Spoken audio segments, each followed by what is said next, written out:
Hello दोस्तों, आज से आप लोग का एनआर स्टडी सेंटर के चैनल पर क्लास 12 के बायोलॉजी का महा मैराथन क्लास चलेगा। और आपके इंटर फाइनल बोर्ड परीक्षा 2025 में जितना प्रश्न आएंगे ना, सभी प्रश्न यहीं से रहेंगे। बस आप लोग वीडियो को पूरा देखिएगा, आप लोग को 100% की गारंटी है। जितना प्रश्न आएंगे ना, सभी प्रश्न यहीं से रहेंगे। और महा मैराथन क्लास का जितना वीडियो होगा ना, सभी वीडियो को आप लोग देखिएगा और चैनल को आप लोग अभी सब्सक्राइब कर लीजिए। देखिए, बायोलॉजी का पहला क्वेश्चन है ना, अलैंगिक जनन मुकुलन से क्या समझते हैं। अलैंगिक जनन मुकुलन से क्या समझते हैं, ये क्वेश्चन आपके एग्जाम में ना बहुत बार पूछा गया है। तो आप लोग इसका आंसर लिखिएगा। इस प्रकार के जनन में जनक के शरीर से कोई बल्ब सरिकी प्रबंध निकल आती है, जिसे मुकुलन कहा जाता है। देखिए, अलैंगिक जनन मुकुलन में होता है ना, इस प्रकार के जनन में जनक के शरीर से कोई बल्ब जैसी संरचना निकल आती है, उसी को अलैंगिक जनन मुकुलन कहा जाता है। अगला क्वेश्चन है ना, 2 नंबर क्वेश्चन आप लोग देखिएगा ना। सहलगनता को परिभाषित करें। सहलगनता को परिभाषित करें। 2 होमोलोगस गुणसूत्र के धागों को एक दूसरे के साथ जोड़ने की जो घटना होती है ना, उसी को सहलगनता कहा जाता है। 2 होमोलोगस गुणसूत्र के धागों को एक दूसरे के साथ जोड़ने की जो घटना होती है, उसी को सहलगनता कहा जाता है। अगला क्वेश्चन है ना, 3 नंबर क्वेश्चन आप लोग देखिएगा। पुंपुवर्ता से आप क्या समझते हैं। पुंपुवर्ता से आप क्या समझते हैं। पुंपुवर्ता द्विलिंगी पुष्प में पर परागण के लिए एक स्थिति है, जिसमें नर जनन भाग से बहुत पहले परिपक्व होकर परागकण को मुक्त कर पर परागण को उत्सर्जित करता है। पुंपुवर्ता क्या होता है, तो पुंपुवर्ता द्विलिंगी पुष्प में पर परागण के लिए एक स्थिति है, जिसमें नर जनन भाग से बहुत पहले परिपक्व होकर परागकण को मुक्त कर पर परागण को उत्सर्जित करता है। तो पुंपुवर्ता क्या होता है, तो ये पर परागण को उत्सर्जित करता है। अगला क्वेश्चन है ना, 4 नंबर क्वेश्चन आप लोग देखिएगा ना।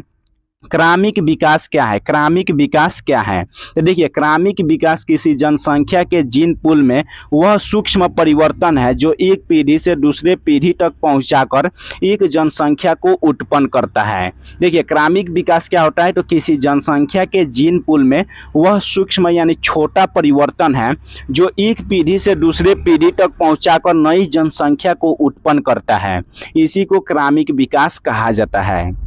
अगला क्वेश्चन है ना, 5 नंबर क्वेश्चन कह रहा है, शुक्राणु जनन की परिभाषा लिखे। शुक्राणु जनन की परिभाषा लिखे। ब्रीसर में शुक्राणु जनन निर्माण की जो प्रक्रिया यानी प्रोसेस होता है, उसी को शुक्राणु जनन कहा जाता है। ब्रीसर में शुक्राणु जनन निर्माण की जो प्रक्रिया होता है, उसी को शुक्राणु जनन कहा जाता है। अगला क्वेश्चन है ना, 6 नंबर क्वेश्चन आप लोग देखिएगा। 6 नंबर क्वेश्चन कह रहा है, अनुवांशिकता रूपांतरित जीव से क्या समझते हैं। अनुवांशिकता रूपांतरित जीव से क्या समझते हैं। ऐसे जीव जिसके जीन में परिवर्तन किए गए हैं अनुवांशिक रूपांतरित जीव कहलाते हैं। ऐसे जीव जिसके जीन में परिवर्तन किया गया है, उसी को अनुवांशिक रूपांतरित जीव कहा जाता है। अगला क्वेश्चन है ना, 7 नंबर क्वेश्चन कह रहा है। देखिए, 7 नंबर क्वेश्चन है ना, अनुवांशिक कोड के गुण लिखें। अनुवांशिक कोड के गुण को लिखना है। तो देखिए, अनुवांशिक कोड के निम्नलिखित गुण होते हैं। अनुवांशिक कोड के निम्नलिखित गुण होते हैं। पहला गुण आप लोग लिखिएगा, प्रत्येक अमीनो अम्ल के लिए कम से कम एक ट्रिक कोडोन होता है।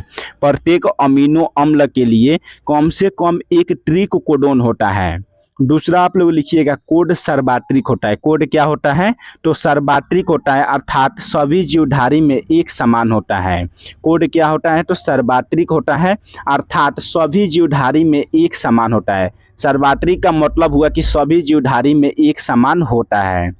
अगला क्वेश्चन है ना, 8 नंबर क्वेश्चन कह रहा है, क्रमिक विकास क्या है। तो क्रमिक विकास क्या होता है, तो क्रमिक विकास किसी जनसंख्या के जीन पूल में वह सूक्ष्म परिवर्तन है जो एक पीढ़ी से दूसरे पीढ़ी तक पहुंचाकर नई जनसंख्या को उत्पन्न करता है, इसी को क्रमिक विकास कहा जाता है। अगला क्वेश्चन है ना, 9 नंबर क्वेश्चन आप लोग देखिएगा, आपके एग्जाम के लिए VVI क्वेश्चन है। तो देखिए, क्वेश्चन कह रहा है ना, वीर्यसेचन की परिभाषा दे। वीर्यसेचन की परिभाषा दे। शुक्राणु जनन के पश्चात शुक्राणु शीर्ष सटोली कोशिका में अंतः स्थापित हो जाते हैं और अंत में जिस प्रक्रिया यानी प्रोसेस द्वारा शुक्राणु होते हैं ना, शुक्राणु जनक नलिकाओं से रिलीज होते हैं, इसी प्रक्रिया को वीर्यसेचन कहते हैं। देखिए, वीर्यसेचन किसे कहा जाता है, तो शुक्राणु शुक्राणु जनन के पश्चात शुक्राणु होते हैं ना शीर्ष सटोली कोशिका में अंतः स्थापित हो जाता है और अंत में जिस प्रक्रिया द्वारा शुक्राणु होता है ना शुक्राणु जनक नलिकाओं से रिलीज होता है, इसी प्रक्रिया को वीर्यसेचन कहते हैं। अगला क्वेश्चन है ना 10 नंबर क्वेश्चन कह रहा है वन्य जीव के विलुप्त का 2 कारण लिखे। वन्य जीव के विलुप्त का 2 कारण लिखना है। तो सबसे पहले आप लोग लिखिएगा वनों की कटाई। देखिए वनों की कटाई के चलते आज वन्य जीव दिन प्रतिदिन विलुप्त होते जा रहे हैं, क्योंकि उनका रहने का आवास छीना जा रहा है, इसीलिए वन्य जीव विलुप्त होते जा रहे हैं। दूसरा आप लोग लिखिएगा शिकार। शिकार के चलते भी आज वन्य जीव दिन प्रतिदिन विलुप्त होते जा रहे हैं। तो आप लोग इसको याद रखिएगा, पहला वनों की कटाई और दूसरा शिकार, और दोनों के बारे में आप लोग लिख दीजिएगा। अगला क्वेश्चन है ना 11 नंबर क्वेश्चन कह रहा है ना, देखिए 11 नंबर क्वेश्चन है टेस्ट ट्यूब बेबी किसे कहते हैं। टेस्ट ट्यूब बेबी किसे कहते हैं। देखिए टेस्ट ट्यूब बेबी पात्रे निषेचन का एक उदाहरण है। टेस्ट ट्यूब बेबी क्या होता है, तो पात्रे निषेचन का एक उदाहरण है, जिसमें अंडों का निषेचन शरीर के बाहर होता है। इसमें अंडों का निषेचन कहाँ होता है, तो शरीर के बाहर होता है। फिर जाइगोट के 8 कोशीय भ्रूण तक विकसित कर माता के शरीर में फैलोपियन ट्यूब में प्रवेश किया जाता है, जहाँ भ्रूण के आगे का विकास होता है। टेस्ट ट्यूब बेबी पात्रे क्या होता है, तो टेस्ट ट्यूब बेबी पात्रे निषेचन का एक उदाहरण होता है, और इसमें अंडों का जो निषेचन होता है वह शरीर के बाहर होता है। फिर जाइगोट के 8 कोशीय भ्रूण तक विकसित कर माता के शरीर में फैलोपियन ट्यूब में प्रवेश किया जाता है, जहां भ्रूण के आगे का विकास होता है। अगला क्वेश्चन है ना 12 नंबर क्वेश्चन कह रहा है एड्स के 2 लक्षण लिखे। एड्स का 2 लक्षण लिखना है। तो देखिए एड्स का निम्नलिखित लक्षण होता है। एड्स का क्या होता है, निम्नलिखित लक्षण होता है। और एड्स का फुल फॉर्म क्या होता है, तो एक्वायर्ड इम्यूनो डिफिशियंसी सिंड्रोम। आप लोग इसको याद रखिएगा, एक्वायर्ड इम्यूनो डिफिशियंसी सिंड्रोम। और एड्स का क्या होता है, निम्नलिखित लक्षण होता है। तो पहला लक्षण आप लोग लिखिएगा, एक प्रकार का फेफड़ा रोग हो जाता है। देखिए जब आपको एड्स होगा ना तो एक प्रकार का फेफड़ा रोग हो जाएगा। दूसरा आप लोग लिखिएगा त्वचा का कैंसर हो जाता है। दूसरा क्या होता है, त्वचा का कैंसर हो जाता है। अगला क्वेश्चन है ना 13 नंबर क्वेश्चन कह रहा है ना अंड जनन से आप क्या समझते हैं। अंड जनन से आप क्या समझते हैं। अंडाशय के डिंब कोशिका का अगुणित अंड कोशिका में परिवर्तन को अंड जनन कहा जाता है। अंडाशय के डिंब कोशिका का अगुणित अंड कोशिका में परिवर्तन को ही अंड जनन कहा जाता है। सबसे सरल परिभाषा है, अंडाशय के डिंब कोशिका का अगुणित अंड कोशिका में परिवर्तन को अंड जनन कहा जाता है। अगला क्वेश्चन है ना 14 नंबर क्वेश्चन कह रहे हैं अंतः प्रजनन क्या है। अंतः प्रजनन क्या है। अनुवांशिक रूप से समान जीवों के बीच जब प्रजनन होता है तो इसे अंतः प्रजनन कहते हैं। अनुवांशिक रूप से समान जीवों के बीच जब प्रजनन होता है तो इसे अंतः प्रजनन कहा जाता है। इसको आप लोग याद रखिएगा, अनुवांशिक रूप से समान जीवों के बीच जब प्रजनन होता है तो इसे अंतः प्रजनन कहते हैं। अगला क्वेश्चन है ना 15 नंबर क्वेश्चन कह रहा है मनोकार्पिक फल को लिखे। मनोकार्पिक फल को लिखे। वह सत्य फल जिसका विकास एक कार्पिल से होता है उसे मनोकार्पिक फल कहते हैं। वह सत्य फल जिसका विकास एक कार्पिल से होता है उसे मनोकार्पिक फल कहा जाता है। अगला क्वेश्चन है ना 16 नंबर क्वेश्चन कह रहा है जीवों में अलैंगिक जनन के बारे में लिखे। देखिए अलैंगिक जनन किसे कहा जाता है उसी के बारे में लिखना है। जीवों में प्रजनन की वह विधि है जिसमें एक जनक से नए व्यक्ति का जन्म होता है। मतलब एक जनक से नए व्यक्ति का जन्म होता है, इसी को अलैंगिक जनन कहा जाता है। अलैंगिक जनन में क्या होता है, तो एक जनक से नए व्यक्ति का जन्म होता है, इसी को अलैंगिक जनन कहा जाता है। अगला क्वेश्चन है ना 17 नंबर क्वेश्चन कह रहा है जलोढ़ भीड़ के बारे में लिखे। जलोढ़ भीड़ के बारे में लिखे। वे पादप जो केवल जल या अत्यधिक नम मिट्टी में वृद्धि करते हैं जलोढ़ भीड़ कहलाते हैं। वे पादप जो केवल जल या अत्यधिक नम मिट्टी में वृद्धि करते हैं उसे जलोढ़ भीड़ कहा जाता है। देखिए जलोढ़ भीड़ का मतलब हुआ जो जल में ज़्यादातर वृद्धि करते हैं, उसी को जलोढ़ भीड़ कहा जाता है। जैसे में आप लोग देखिएगा कमल हो गया, जलकुंभी हो गया। देखिए कमल और जलकुंभी होते हैं ना सबसे ज़्यादा जल में वृद्धि करते हैं, इसीलिए कमल और जलकुंभी को जलोढ़ भीड़ कहा जाता है। अगला क्वेश्चन है ना 18 नंबर क्वेश्चन कह रहे हैं मरूडभीड से क्या समझते हैं? मरूडभीड से क्या समझते हैं? वे पादप जो केवल अधिक ताप या गर्मी में वृद्धि करते हैं मरूडभीड कहलाते हैं। देखिए वैसा पादप, पादप मतलब पौधा, जो केवल अधिक ताप या गर्मी में वृद्धि करते हैं उसी को मरूडभीड कहा जाता है। देखिए मरूडभीड होता है ना, सबसे ज़्यादा ताप या गर्मी में वृद्धि करता है। जैसे नागफनी होता है ना, तो नागफनी सबसे ज़्यादा गर्मी में वृद्धि करता है, इसीलिए नागफनी को हम लोग मरूडभीड कहते हैं। अगला क्वेश्चन है ना 19 नंबर क्वेश्चन कह रहे हैं समोडभीड के बारे में लिखे। समोडभीड के बारे में लिखे। वे पादप जो न तो विशेष सूखे और ना तो विशेष नम वातावरण के लिए अनुकूल होते हैं, जिन्हें वृद्धि के लिए साधारण जल की आवश्यकता होती है, समोडभीड कहलाता है। देखिए समोडभीड पादप वे पादप होते हैं जिनके वृद्धि के लिए न साधारण जल की आवश्यकता होती है, उसी को समोडभीड कहा जाता है। अगला क्वेश्चन है ना 20 नंबर क्वेश्चन आप लोग देखिएगा, ट्रांसलेशन के बारे में लिखे। ट्रांसलेशन के बारे में लिखे। एमिनो अम्ल मोनोमर से पॉलीपेप्टाइड के निर्माण को ट्रांसलेशन कहते हैं। एमिनो अम्ल मोनोमर से पॉलीपेप्टाइड के निर्माण को ट्रांसलेशन कहते हैं।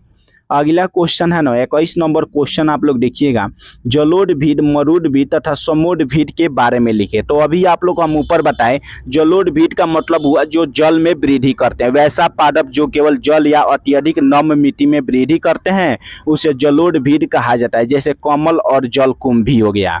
दूसरा आप लोग लिखिएगा मरूडभीड के बारे में। तो मरूडभीड में आप लोग लिखिएगा, इन्हें वृद्धि करने के लिए गर्मी या ताप की अधिक आवश्यकता होती है, मतलब कि वैसा पादप जो केवल अधिक ताप या गर्मी में वृद्धि करते हैं उसे मरूडभीड कहा जाता है, जैसे में आप लोग लिखिएगा नागफनी।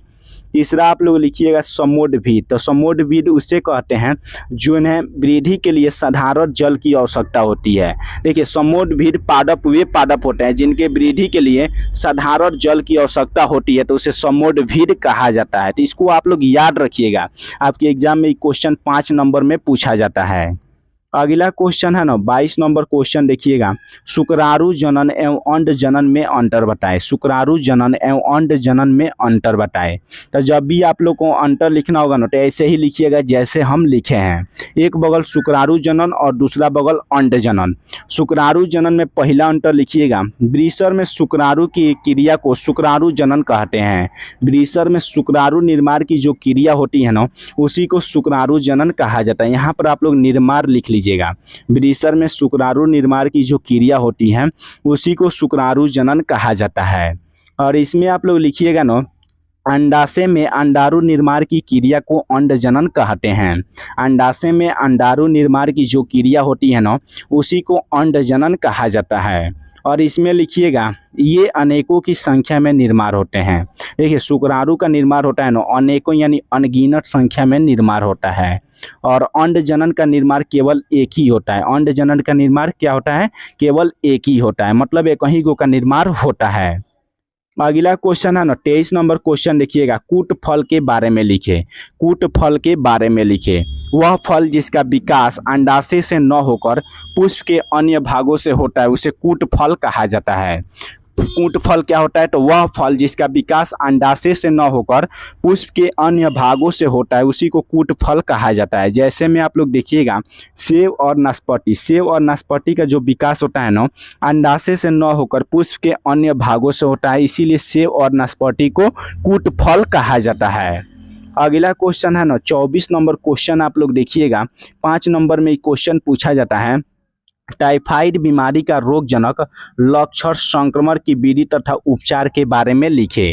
टाइफाइड बीमारी का रोगजनक लक्षण संक्रमण की विधि तथा उपचार के बारे में लिखना है। तो सबसे पहले आप लोग लिखिएगा टाइफाइड क्या होता है। तो टाइफाइड एक संक्रामक रोग है जो सैल्मोनेला टाइफी नामक जीवाणु के कारण होता है। टाइफाइड क्या होता है? तो एक संक्रामक रोग है जो सैल्मोनेला टाइफी नामक जीवाणु के कारण होता है। तो अब आप लोग टाइफाइड का लक्षण लिखिएगा, इसका लक्षण क्या होता है? तो इसमें आपका सिर दर्द और आमाशय में दर्द होता है। इसमें क्या होता है? सिर दर्द और आमाशय में दर्द होता है। उसके बाद आप लोग लिखिएगा संक्रमण की विधि। संक्रमण की विधि में लिखिएगा सैल्मोनेला टाइफी नामक जीवाणु होते हैं ना के मल मूत्र में पाए जाते हैं। घरेलू मक्खी के रोगों में भोजन पदार्थ एवं पेयजल पदार्थों पर बैठकर उसे दूषित करता है, जिससे यह बीमारी फैलता है। और इसके उपचार में लिखिएगा, इसका नियंत्रण प्रतिजैविक के द्वारा किया जाता है। इसका नियंत्रण किसके द्वारा किया जाता है? प्रतिजैविक के द्वारा किया जाता है। इसका नियंत्रण उपचार में आप लोग लिखिएगा ना, इसका नियंत्रण प्रतिजैविक के द्वारा किया जाता है। इसका नियंत्रण किसके द्वारा किया जाता है? तो प्रतिजैविक के द्वारा किया जाता है। तो इसको आप लोग याद रखिएगा। आपके 5 नंबर में क्वेश्चन बहुत बार पूछा गया और पूछा भी जा सकता है। अगला क्वेश्चन है ना 25 नंबर क्वेश्चन, आप लोग देखिएगा ना, डीएनए एवं आरएनए के बीच अंतर लिखे। डीएनए और आरएनए के बीच अंतर लिखना है। तो जब भी आप लोग को अंतर लिखना हो तो आप लोग ऐसे ही लिखिएगा जैसे कि हम इसमें लिखे हैं। तो आप लोग एक बगल लिखिएगा आरएनए और दूसरा बगल लिखिएगा डीएनए। तो देखिए डीएनए में पहला अंतर होता है, यह द्विकुंडलित होता है। डी से डीएनए और डी से द्विकुंडलित। आरएनए क्या होता है? तो आरएनए एक कुंडलित होता है। देखिए जब डीएनए द्विकुंडलित होगा ना तो आरएनए एक कुंडलित होगा। आप लोग इसको याद रखिएगा ट्रिक से, डी से डीएनए और डी से द्विकुंडलित। और आरएनए क्या होता है? एक कुंडलित। यह गुणसूत्र में पाया जाता है। डीएनए कहाँ पाया जाता है? तो गुणसूत्र में पाया जाता है। और आरएनए कहाँ पाया जाता है? तो कोशिका ड्रॉ में पाया जाता है। आरएनए कहाँ पाया जाता है? तो कोशिका ड्रॉ में पाया जाता है। और इसमें तीसरा अंतर आप लोग लिखिएगा ना, इसमें साइटोसिन एडेनाइन नामक नाइट्रोजनी क्षार पाए जाते हैं। देखिए डीएनए में साइटोसिन एडेनाइन तथा नाइट्रोजनी क्षार पाए जाते हैं और इसमें भी साइटोसिन एडेनाइन नामक नाइट्रोजनी क्षार पाए जाते हैं। तो इसको आप लोग याद रखिएगा। आप लोग को अभी ना बायोलॉजी का हम 25 गो क्वेश्चन कंप्लीट करवा दिए हैं। बायोलॉजी का मात्र आप लोग का ना 5 गो महा मैराथन क्लास में पूरा बायोलॉजी खत्म हो जाएगा। यानी 120 गो क्वेश्चन आप लोग को कराएंगे। आपके इंटर फाइनल बोर्ड परीक्षा 2025 के लिए रामबार क्वेश्चन है। तो इसको आप लोग याद रखिएगा और वीडियो को आप लोग पूरा देखिएगा और वीडियो को आप लोग ज़्यादा से ज़्यादा शेयर कीजिएगा।